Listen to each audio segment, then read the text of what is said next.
આળો બહુ ભેંના દૂધમાં આળો છે, વિજ્ઞાન કે છે રજુભાઈ રાણા.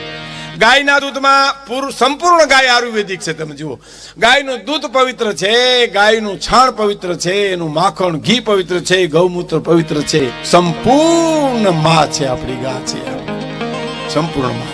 બહુ જતન કરવું સાહેબ. અટાણ છોડી મૂકીશ માણસો, કાગળિયા ખાય બિચારી, પ્લાસ્ટિક ખાય. એ તો ખવડાવવામાં તમે એટલું તો ખરો છો. એને ખવડાવો તો એક તગારામાં દો, કોઈ કુંડામાં દો. દિશાથી આપણી સંસ્કૃતિની ખબર નહીં. ખેર ભગવાન જે કાંઈ કરે સારું કરે છે, પણ આપણે એમ લાગે કે એક તમે ગા આપણી માં છે. તમે સમજી લો, આ ગાયુનો દેશ છે.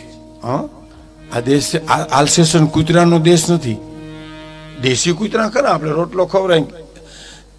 કૂતરા છે ને, તમે જોજો, ખીચડીમાં ઊંઘનો ગુણ બહુ છે. ઓટે કૂતરું બેઠું હોય ને તમે કોરિયો ખીચડી ખવડાવો દો, ત્યાં હોઈ જાય. હા, ખરેખર ઊંઘનો ગુણ ખીચડીમાં ઊંઘ બહુ હોય. ખીચડી એટલે આમ તો હાહુ ખીજાણે એમાં ખીજ ચડી, એમાંથી ખીચડી થઈ. હાહુ ને હોવ ને કોક ને ખીજ ચડી, એમાં બે ભેળું કરી નાખ્યું એટલે ખીચડી થઈ ગઈ. હું જયારે સ્કૂલમાં ભણતો એટલે ઠીક હવે જેવું તેવું. મને એક ભાઈ હમણાં એક ભાઈ મને પૂછ્યું, મને કે તમારે પાસે ઇન્ડિપેન છે? મેં ઇન્ડિપેન હોય તો નો ઓફિસમાં બેઠા હોય ત્યાં. મારી યાર એક સાધુ અમારા ગામના ભણતા ગોરધનદાસ બાપુ, અમને બે ને કઈ આવડતું નહીં. શિયાળા ડંકા વાગે ને પરસેવા વળી જતા. તે બિચારા હું પછી અમે જુનાગઢ રહેવા વયા ગયા માણેકવાડાથી. પછી ઘણા વર્ષો પછી હું આ ક્ષેત્રમાં આવ્યો. હું એક પ્રોગ્રામ કરવા ગયો તો ત્યાં આવ્યા મને મળવા સ્ટેજ ઉપર. અરે મેં કીધું ગોરધનદાસ બાપુ તમે અહીં ક્યાંથી? મને કે રામદેવ પીરનો પાઠ માંડવા આવ્યો છું અહીંયા. લ્યો બોલો. મેં કીધું હું પ્રોગ્રામ દેવા આવ્યો છું. પણ અમે બે બેઠા હતા એટલે મારા જૂના મિત્ર, મેં કીધું આપણે નિશાળના પાઠ પાકા કર્યા હોત તો માંડવા ન પડત. કાંઈ ન આવડતો. એક બહુ ગરજનો ડાયરો છે, રાજ્ય જેવું ધાબુ છે, પેટ છૂટી વાત કરવા વાંધો નથી કાંઈ. આપણે કાઠિયાવાડમાં એક માણસ ખાતો હોય, 10 બેઠા બેઠા ખાતા હોય, અને એક જણો કમાતો હોય અને 10 બેઠા બેઠા ખાતા હોય. લાગડ તમે જોવો તમે. અને 10 પાછા ભેળા થઈને કેવી વાતો કરે. મોટા ભગવાન હોવર ન કરે. ભગવાન કરશે પણ તમે નહીં થવા દો. તમે એને અડધેથી ઉપાડી લેહો. આપણે આળો બહુ છે અહીંયા. મુંબઈના મિત્રો આવ્યા છે રામલીલા મેદાનમાં ભાઈ. પણ મુંબઈમાં હું જાહેરમાં ઘણી વાર કહું છું, મુંબઈમાં કોઈને ટાઈમ નથી, નમાજને કોઈને કામ નથી. એક જણો પગ ઉપર પગ સળાને સૂતો તો એમાં કોકો પીસું હામતેરનો રસ્તો તો આમ પગ કર્યો. બોલો, આમ હિલ્યો નહીં, ઊભો ન થયો, બેઠો ન થયો, આમ. એટલે કે હવે એટલી બધી આળ હાવ, બોલતોય નથી, ઊભોય નથી થતો ને, આમ આમ કરશો બેઠો. હું તો કે આ ભેહું પાણીમાં પડી ને તો એવી આરહુડી છે, આખો દી પાણીમાં પડી રહી ને ઘીરે આવીને પાણી પી. એના દૂધ અમે ખાઈએ છીએ. હમણાં એક ભાઈ પોતાની પત્નીને કે તને અમારું ઘર બાંધતા તો ન આવ્યું, પણ લોટ તો બાંધ હવે, ખાવા ફેરા થાય.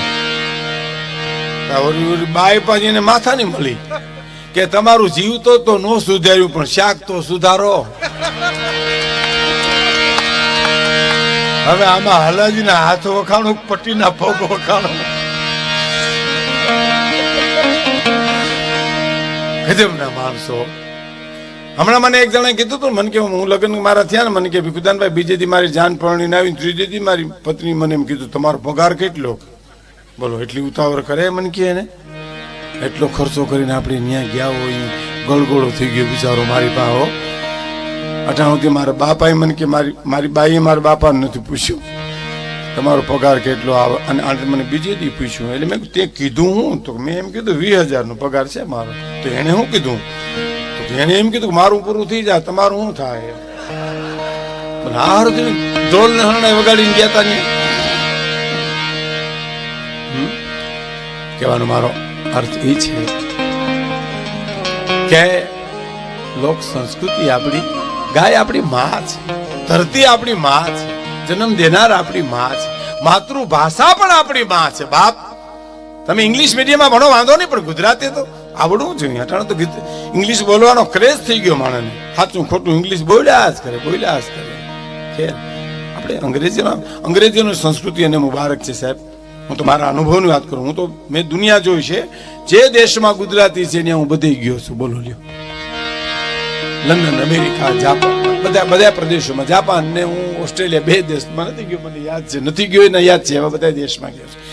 અમેરિકામાં હું વર્લ્ડ કોન્ફરન્સમાં ગયો 2006માં ન્યૂજર્સીમાં. ત્યારે પત્રકારે મને પ્રશ્ન પૂછ્યો, ભારતમાં અને અમેરિકાની લોક સંસ્કૃતિમાં તમને શું ફેર? મેં કીધું અમેરિકાની લોક સંસ્કૃતિ એને મુબારક છે, અમારી સંસ્કૃતિ અમારી છે, તો તફાવત શું મને કહે? હે, તફાવત શું મને કહે? મેં કીધું ભાઈ આ કોઈને પૂછતું નથી. દીકરાને બાપ નથી પૂછતો, બાપને દીકરો નથી પૂછતો, દીકરીને માં નથી પૂછતી, માને દીકરી નથી પૂછતી. હવની મેળે હવ જાય, હવ આવે તો મને કે તમારે અમારે. મેં કીધું વાટું જોવાય કે મોટા બાપુ આવે પછી જમીએ, ભાઈ આવે પછી જમીએ, બેન ક્યાં ગઈ આવી નથી. આ અમારી ક્યાં છે સાહેબ? એકબીજાના પ્રેમને તાતણે અમે હવ બંધાણા છે. અહીં ક્યાં કોઈ પૂછે છે? ત્યાં તમે છોકરાઓને મારો તો છોકરા પોલીસને ફોન કરે, માવતરની ધરપકડ કરી દે પોલીસ. હા, એટલે તો દર વર્ષે વેકેશનમાં અહીં મારવા લઈ આવે છે લોકો. આપણા ત્યાં ગયા ને ત્યાં તો મરાય નહીં, અહીં ધરો કરે. છોકરા સમજી ગયા હવે નથી આવવું અમારે, આવામાં અમને ગમતું નથી. કહેવાનો મારો અર્થ મિત્રો, આપણી સંસ્કૃતિ નથી બાપ. આપણી સંસ્કૃતિ તો સમર્પણની છે, વેદનાની છે, રુજુતાની છે, આંસુની સંપત્તિ છે. ઓશો રજનીશે એમ કીધું છે, મારું પ્રિય ભારત તમને મળે તો વાંચજો. ઓશો રજનીશ એમ બોલ્યા છે કે પૃથ્વીના ગોળાનો ભારત કોઈ ભાગ નથી, પણ એક ઘટના છે સાહેબ. આ દેશ એક ઘટના છે. આની સંસ્કૃતિ તમને ક્યાંય નહીં મળે સાહેબ. આ દેશની સંસ્કૃતિ જોવી હોય તો તમારે પરદેશ જવું, અને ઘરનું સુખ જોવું હોય તો બહાર ગામ જવું. ખબર પડે ઘર શું છે. હું વાતી કરતો તો આળહ બહુ છે. ભેંના દૂધમાં બહુ આળસ છે. ગાયનું દૂધ છે ને તરવરાટ વાળું છે. વાછડો તમે જુઓ. મને તો ગામડાના એક બાપાએ કીધું હતું, મને કે ભીખુદાનભાઈ, કૃષ્ણ ભગવાને ગાયનું દૂધ પીધું ને એટલે કૌરવનો સંહાર કરીને પાંડવોને વિજય અપાવી શક્યા. ભેહુંનું પીધું તો હજી ગોકુળમાં હુતાઓ હતી, ઉઠાડવા જવું. આપણો દેશ ગાયુંનો દેશ છે. આપણો દેશ આલ્સેશન કૂતરાનો દેશ નથી. આપણે કૂતરાને પાળીએ, એને વફાદાર પ્રાણી છે, એને રોટલો નાખો. આપણે તો આપણું સનાતન ધર્મ તો પ્રાણી માત્રને પ્રેમ કરે સાહેબ. એકને નહીં, સર્વ ધર્મને ગ્રહણ કરે. આપણો એવો સનાતન ધર્મ છે. હે, કોઈ વાડા નથી. આપણું તો વિશાળ દિલનો સનાતન ધર્મ છે ને. આપણો દેશ કૂતરું આલ્સેશન 80 લાખની ગાડીની વહેલી સીટમાં બેઠું હોય, ડ્રાઈવર હાંકે જતો હોય, માલિક હે, આખી ગાડીમાં વહેલી સીટમાં એક આલ્સેશન કૂતરું હોય અને પોતાના માવતરને વૃદ્ધાશ્રમમાં મૂકી આવ્યો હોય. એ આ સંસ્કૃતિનો સાહેબ, એ તો પરદેશને મુબારક છે. અને મેં વૃદ્ધાશ્રમના પ્રોગ્રામ કર્યા છે. એનું જાહેરમાં કહું છું, રેકોર્ડિંગ થાય છે એટલે કહું છું. મેં વૃદ્ધાશ્રમના ઘણા પ્રોગ્રામ કર્યા છે. વૃદ્ધાશ્રમ ન કોઈ જેનું કોઈ નથી એના માટે આશીર્વાદ છે. પણ વૃદ્ધાશ્રમમાં લગભગ સુખી માણસના માવતર છે, ગરીબોના માવતર નથી. ગરીબ માણસો નથી મૂકવા ગયા. એને કીધું મેલો ના મેલથી વાલી લાગે અમારી ઝૂંપડી છે. એ નથી મૂકવા ગયા, હાંકડીમાં જીવા છે. આપણે ત્યાં ગરઢો બળદ થાય ને એને ગૌશાળામાં મૂકવા જતા નથી. પછી માવતરની વાત તો ક્યાં? આ દેશ છે સાહેબ. આ દેશ તો રુદનનો દેશ છે. આ દેશ તો એકબીજાને પ્રેમ કરવાનો લાગણીનો દેશ છે. સંસ્કારી આપણા દેશની મૂડી છે. સંસ્કારી આપણું ધન છે. મારી માતાઓ, બહેનો, દીકરીઓ બેઠી છે, ખાસ કહું છું, આજે ટીવીમાં, રેડિયોમાં એક ધારા સમાચાર આવે છે. શું આવે છે? કે માં પોતાના દીકરાને 6 મહિના પોતાનું ધાવણ ધવરાવે, દીકરો કે દીકરી. દીકરો દીકરી બે હરખા છે. હવે એને કોઈ ભેદ રહ્યો નથી, રાખોય ન જો. હા, ઘણી હાહુના મોઢા ચડી જાય ને એના દીકરાની દીકરી આવી, શું કે દીકરી આવી, તો એને કેવું છે, તું કેમ દીકરી આવી તારા માતાના પેટમાંથી? એમ જ આવી સાહેબ. દીકરી દીકરી છે સાહેબ. ખાઉં દાદા કાગોલિયા, ખાઉં દાદા કપૂત, હકડીશી મયણ ભલી અને હકડો ભલો સપૂત સાહેબ. હે, એક દીકરો જે નવખંડની માલિપા નામ રાખે, એક દીકરી જે ત્રણેય કુળને ઉજળા કરે. દીકરો તો 2 કુળ ઉજળા કરે છે સાહેબ, દીકરી 3 કુળ ઉજળા કરે છે.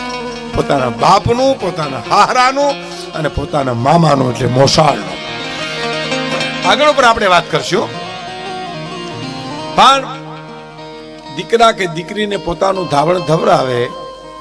અટાણે બહુ સિરિયલો બહુ આવે છે. આ ટીવી છે ને, ટીવીનો હું વિરોધ નથી, પણ ટીવી એ આપણી સંસ્કૃતિને ખતમ કરવાના બધા પ્રયત્નો છે સાહેબ. હા, ટીવી તમે સાંભળો, વિવેકથી સાંભળો, જોવા જેવું સાંભળવા જેવું સાંભળો. એવી ચેનલો શરૂ થઈ છે કે બાપ બેઠો હોય તો દીકરાને ઊભું થઈ જવું પડે, અને દીકરો બેઠો હોય તો બાપને ઊભું થઈ જવું પડે, અને બેય બેઠા રહે તો કસણાએ બેહી જાય, સમજી લેજો તમે. એવી સિરિયલો શરૂ થઈ છે. એમાં મર્યાદા રાખો બસ. આ ઘણી બહેનો તો એવી સિરિયલોમાં ઓતપ્રોત, અમુક સિરિયલો બહુ જોવે, બહુ. અને આપણે એને ઘરે બેહવા જઈએ તો કોઈ પાણી નથી પાતું ભાઈ, અને ગાંઠના ટીકા કરે. ઘટાણ ન આવતા હોય તો શું વાંધો છે? જો બોલો, હવે આ ટીવીમાં ઠેકડા મારે કે તારા માસીનો દીકરો છે, અમે તો તારા માસીના દીકરા છે, કોઈ દી કાયમ આવશું પાણી પાને.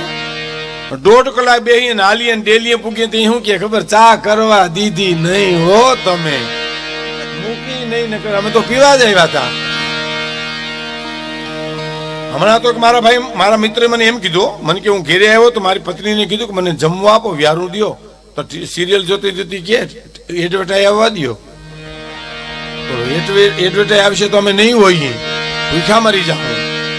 ખેર એમ નહીં બાપ, તમે જુઓ સિરિયલ જુઓ, સારા ફિલ્મ જુઓ, કાંઈ વાંધો નહીં. સંસ્કાર સભર બધું જુઓ સાહેબ, જેમાંથી સંસ્કાર મળે એ દુશ્મન પાસેથી લઈ લ્યો. અસંસ્કાર બહુ દુખી કર્યો તમને કહી દો. હા, તમે બીજી વાત કરી દઉં એક બહુ સરસ. તમે જુઓ તો દુર્જનની અસર બહુ થાય, સજ્જનની એટલી બધી અસર નહીં થાય. દુર્જન તમારે કોકને બીડી મુકાવી છે ને બહુ તકલીફ પડશે, અને પીવરાવી હોય ને તો 2 દી થાય. હા, પહોલા લે લે સટ લે લે લે, મજા આવશે. આનંદ લે લે લે લે, ઉધરો ખાવા 2 દી કોઠે ન પડી જાય મને કહેજો તમે લ્યો, અને આખી જિંદગી તમે મરી જાવ તો મૂકે નહીં. એમ દુર્જનના અસર બહુ થઈ જાય. દુર્જનથી બહુ ચેતવું બાપ, દુર્ગુણથી બહુ ચેતવું. દુર્ગુણ. અને એક હજી તમને વિશ્વાસ ન આવે તો ઘેરે ઘેરેથી નખતરો કરજો. હું તમને એક દાખલો આપું.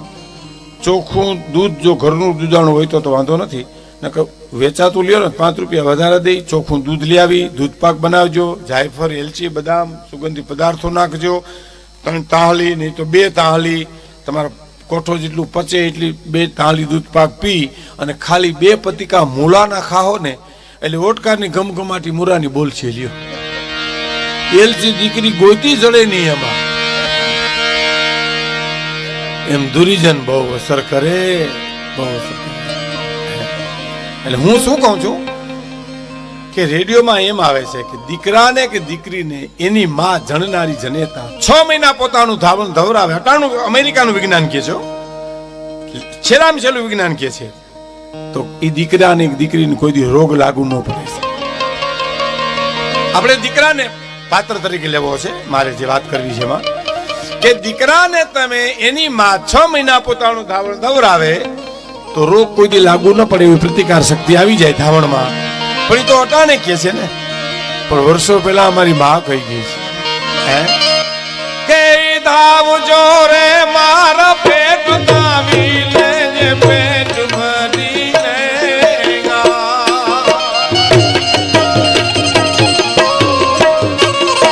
ધાવજો રે મારા પેટ ધાવી લેજે, પેટ ભરીને ગાજરે પેટ ભરી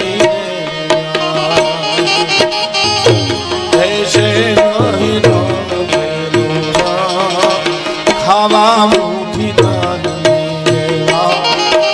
શિવાજીને નીંદ માતાજી જવા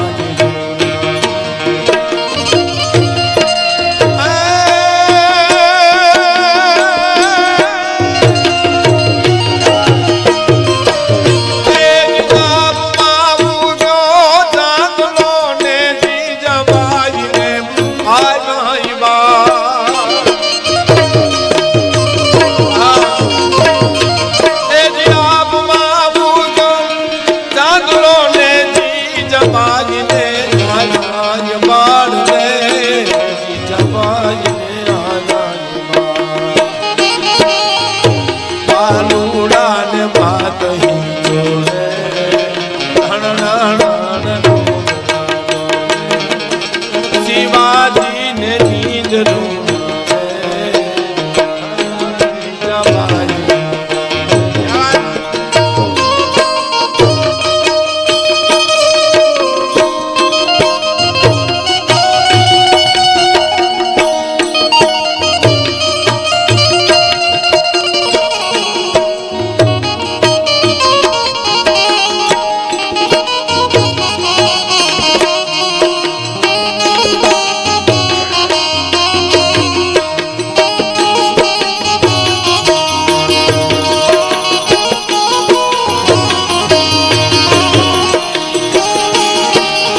માતાજીના મુખ દેખી ઉડી એની ઊંઘ શિવાજીને નીંદરું નાવે માતાજી જવાની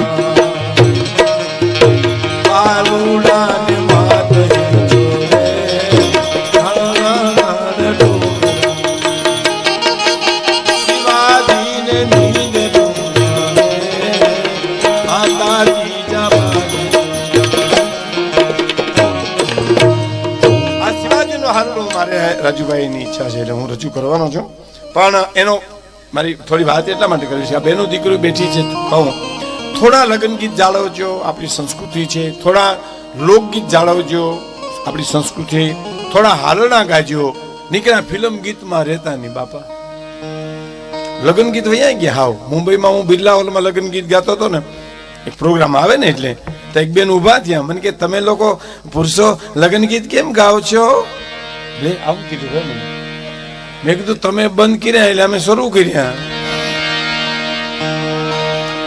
આ બહેનોને એક ભલામણ કરું આપણે ગામડામાં તો હજી સંસ્કૃતિ છે પણ અમુક જે બાયું હાલડા ગાય છે ને છોકરા હુઈ જાય છે ને હાલડાથી નથી હોતા ખોટું સાંભળવું એને કરતા હુઈ જાઉં હારું હા હુડું લુડું હુજા તારો બાપ બાકડો આવ્યો આને કરતા ખોટાઈ જાવ હું ખોટું એક ફરમાઈશ આવી છે હું રજૂ કરી દઈશ બને પણ બને ત્યાં સુધી ફરમાઈશ ચીઠી લખતા નહીં એટલા માટે સાયકલના પેદલ અમારે મારવા હેન્ડલ તમારા હાથમાં ન પોહાય અમારે બધું અમારી પાસે રહેવા દો એક બીજું આ ફરમાઈશ બહુ સરસ છે રજૂ કરી દઈશ ફરમાઈશ ઉપરથી ખબર પડે કેવો વર્ગ સાંભળવા વાળો છે એક જ કાકાને જોઈ લો એટલે આખા કુટુંબની ખબર પડી જાય હા તમારે ખરેખર બીજાને જોવું ન પડે એક જ મામાને જોઈ લો એટલે આખા મોહાલની ખબર પડી જાય બોલો ગામનો ચોરો જોઈ લો એટલે આખા ગામની ખબર પડી જાય બોલો રીધી સીધી બધી સોરે જ બેઠી હોય બેઠા હુવારીને પછી કઈ ઘીરે ઘીરે જવું ન પડે પણ એ રજૂ કરી દઈશ હું પણ આ હાલડું છે ને એ હું ગાતા શીખ્યો દીદી નાનો સ્કૂલમાં ભણતો ત્યાંથી મને ગાઉં છું ને મને ગમે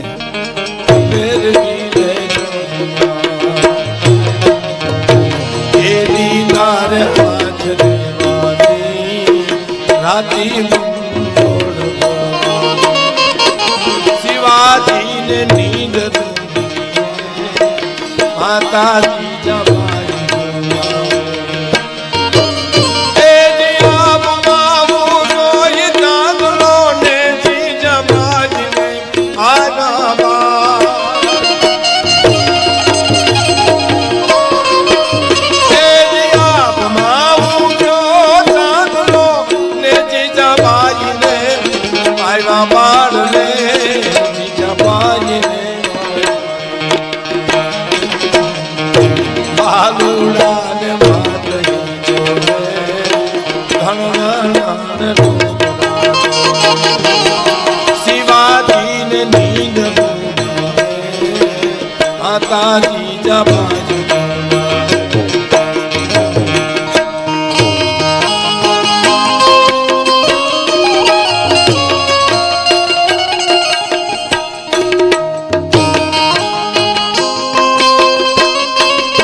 કડી જે હું તમને કહેવા માંગુ છું એ મને બહુ ગમે છે. પછી હું આપણે જે કાંઈ ફરમાશ કરી છે કરી દઉં.